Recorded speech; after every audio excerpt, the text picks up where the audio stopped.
Are Tesla's service centers and parts departments about to become cash-making assets? I'm Jonathan Stewart, and welcome to Cleanerwatt.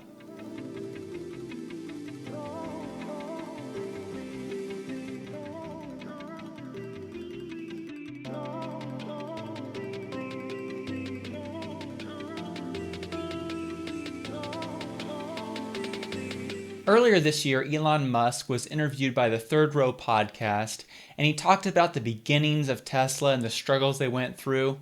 And one of the big things he talked about was the difficulty of a new auto manufacturer starting because there are a lot of costs associated with parts and covering warranties and all the financial obligations that come with all that. A new automaker doesn't have the benefit of making money from parts and service, but rather they have to make all their money from selling their vehicles. According to a CNBC article that I found from October 31st of last year, service is where most traditional car dealerships tap into profits.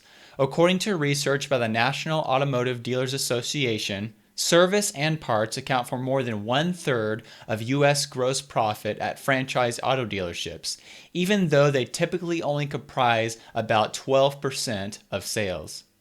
Currently, since a lot of Tesla's vehicles are under warranty, their service centers are actually a liability instead of a cash-producing asset. However, as Tesla's fleet ages and as more vehicles go out of warranty, this liability turns into a cash-producing asset for Tesla as they sell more parts and perform more service where customers actually pay for that service. Let's examine the data and just see what potential this really has and how fast this will grow. So first of all, I'd like to talk a little bit about the warranties found on Tesla's vehicles. In 2014, Tesla increased their warranty for their battery and powertrain to 8 years and unlimited mileage for the Model S, and then of course that extended out to the Model X when that came out as well. But in February of this year, 2020, Tesla revised their warranty for the Model S and the Model X to be 8 years or 150,000 miles instead of the unlimited mileage warranty they had before. From 2012 until now, Tesla's vehicles all carry a 4-year or 50,000 mile comprehensive warranty as well.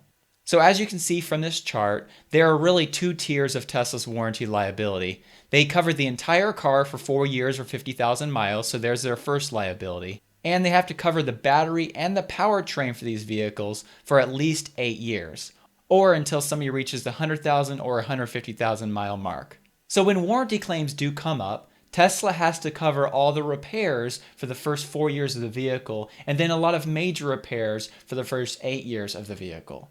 You can see there on this chart from Tesla's recent 10Q filing with the SEC, they have $1.13 billion set aside to cover warranties for the vehicles they have sold. Now there was a really interesting note that Tesla put in the 10Q filing on page 39, and that said, services and other revenue increased $67 million or 14% in the 3 months ended March 31st, 2020, as compared to the 3 months ended March 31st, 2019. The increase was primarily due to an increase in non-warranty maintenance services revenue as our fleet continues to grow. So as you can see from that last quote, Tesla's service centers are starting to produce more income, and this is going to lead to profitability. We'll talk about some numbers here in a second, and we'll dive into some actual projections of how this is going to look. But before we do that, I want to look at one more chart that shows how much Tesla lost this past quarter doing service and covering warranty.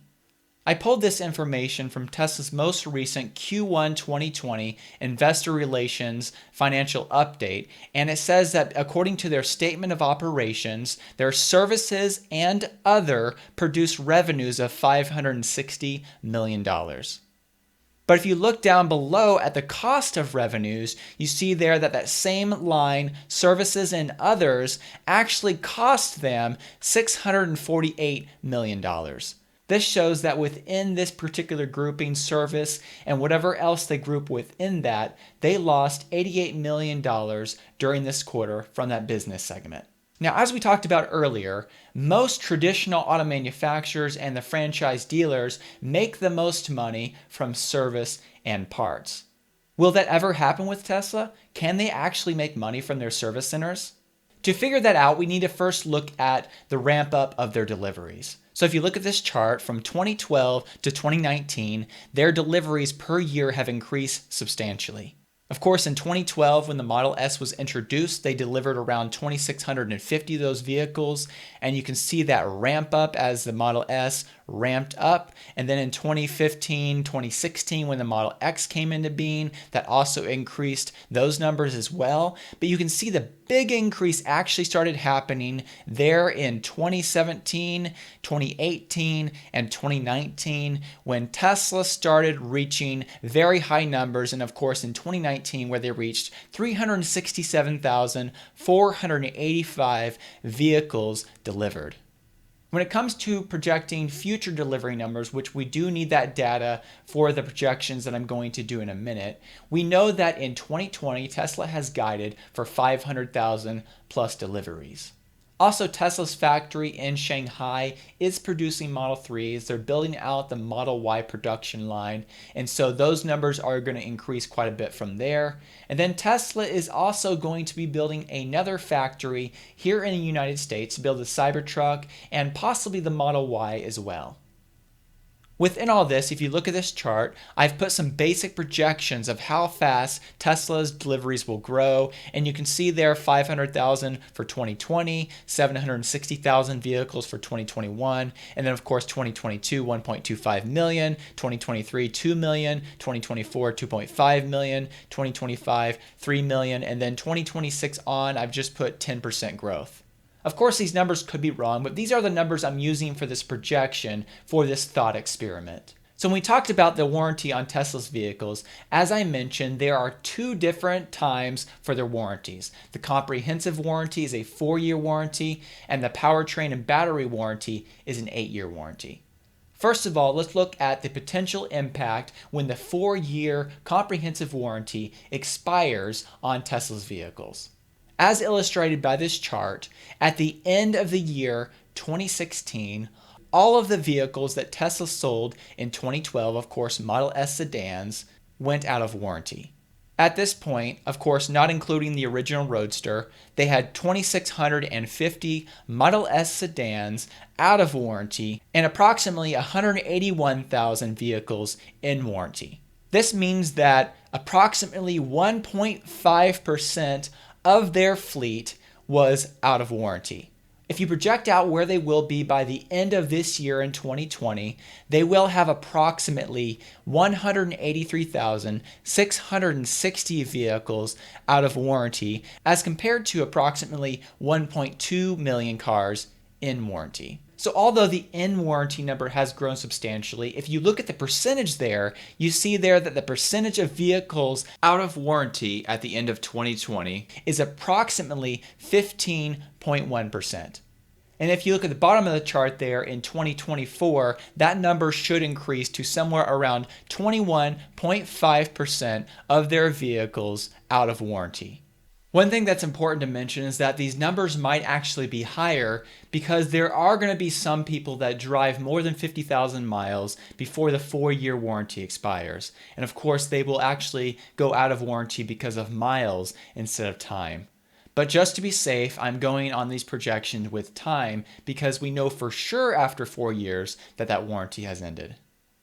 So what does this really mean for Tesla's financials and for their service income?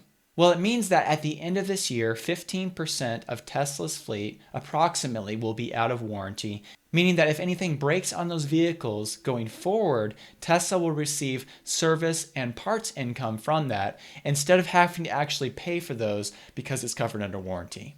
And if you project these numbers out further and further, a decade or more in the future, these numbers only increase to a point where Tesla has tons and tons of out-of-warranty vehicles on the road, and they have a lot of people buying parts, a lot of people going to service centers, and this becomes a huge income-generating asset.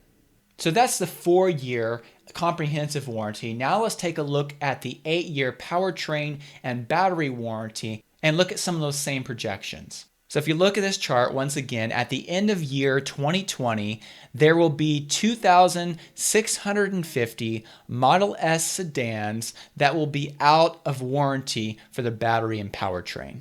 As compared with the vehicles that are in warranty right now, that's only going to be 0.2% of their fleet with the battery and powertrains not covered. But as you see from this chart, as you progress forward to the year 2028, that number will increase to somewhere around 6.8%. And then as you project this even further in the future, this number will of course continue to grow, just as the last numbers we talked about for the 4-year comprehensive warranty did as well. Now it's important to note that as Tesla's fleet grows, they will have to build out more service centers, and this will actually take a bite out of these potential profits. There of course will be more vehicles on the road in more locations, and they'll have to have more technicians, more service centers, and more people to service those vehicles.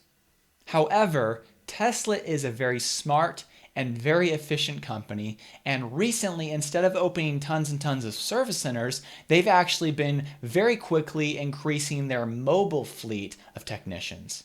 This is really smart, and this allows Tesla to make more money from service and not have to build out really expensive service centers. This is also very convenient for the customer because they don't have to leave their home or office, but Tesla will come to them and repair their vehicle. Just to illustrate how these numbers look and how Tesla is increasing their mobile fleet, I pulled up this data from the Q1 2020 Investor Relations Update. As you can see from this chart, at the end of Q1 2020, Tesla's mobile service fleet included 756 vehicles. If you compare that to Q1 of 2019, that is a 37% increase, whereas Tesla's store and service locations only increased 15% during that same period of time. So Tesla has added more than twice the percentage of mobile service locations than they have physical locations, and that physical locations also includes stores. So to wrap this all up, what I'm basically saying is we are moving into an era when Tesla's parts and service are going to become very profitable for the company. On top of all this, Tesla's vehicles last for a very long time.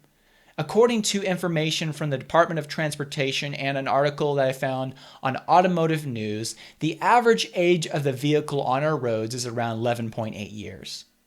And the peak scrapping age, which is the age that most vehicles that find themselves in junkyards and scrapyards are, is somewhere around 13 to 17 years.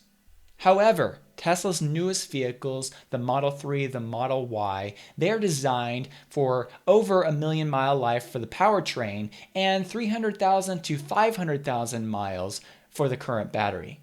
Also, Tesla is currently working on a million-mile battery, which they may reveal at the upcoming Battery Investor Day, and this would increase the life even further. So if you couple the fact that Tesla's vehicles last a long time, meaning instead of, somewhere around 13 to 17 years on the road, they might actually find 25, 30 years on the road because their batteries last for so long, their motors last for so long. You do have a lot of other parts though. You have suspension parts, you have all kinds of parts around the car beside the powertrain, besides the batteries, which do bring money to Tesla. So Tesla will be receiving a lot of income for these cars for a longer period of time than the traditional auto manufacturers normally would be. So this really is a big deal. Service and parts income will become a big asset to Tesla in the coming near future, and I'm excited to see what Tesla can do with this added income. Thank you so much for watching this video. I hope you enjoyed it and that you learned something as well. If you are not yet subscribed to this channel, please consider subscribing. And if you do subscribe, if you click the bell icon, you'll be notified when new videos are published. Also, if you did like the video, if you could consider clicking the like button, that helps other people find the video as well. And then I wanted to take a moment here at the end to thank the Patreon supporters which helped me make this content. If you'd like to find out more information about the Patreon community that I've set up, you can find a link in the description below. Thank you so much.